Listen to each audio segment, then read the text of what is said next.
କେତେ ସୁନ୍ଦର ଚାଷ କରାହେଇଛି। ବ୍ୟବସ୍ଥା ବାଡ଼ ଦିଆହେଇଛି। ଚାଷ ଏ ବର୍ଷ ଭଲ ହେଇଛି। ଚାଷୀ ପାଣିର ଅଭାବ ନାହିଁ। ବର୍ଷା ଲାଗି ରହୁଛି। ଧାନ ପୋକ ଖାଇଥିଲା, ଧାନ ଏବେ ପାଣି ପୋକ ଛାଡ଼ି ଯାଇଛି।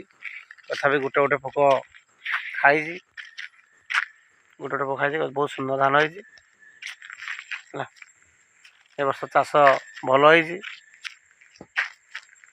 କିନ୍ତୁ ସାରର ଅଭାବ ସତ୍ତ୍ୱେ ବହୁତ କଷ୍ଟରେ ୟୁରିଆ ସାର ମିଳିଛି। କିନ୍ତୁ ସାର ପ୍ରବଳ ରେଟ୍।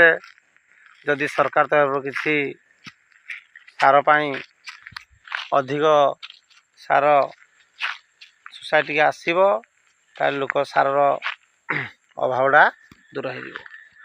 ଯେଉଁ ଲୋକ ବିଲରେ 2ଟା ସାର ପକାଇବା କଥା, ସିଏ 20 କିଲୋ 30 କିଲୋ କିଣା ପକାଉଛି। କିନ୍ତୁ ସରକାର ଦୃଷ୍ଟିରେ ରଖି ସାରକୁ ଅଧିକ ଅମଳ କରି ସୋସାଇଟିକି ପଠାନ୍ତୁ। କହିବାର ଅର୍ଥ ଏଇଆ ଯେ ଲୋକମାନଙ୍କ ଧାନ ଦୁର୍ବଳ ହେଇଯାଇଛି। ରଖୁଛି। ନମସ୍କାର।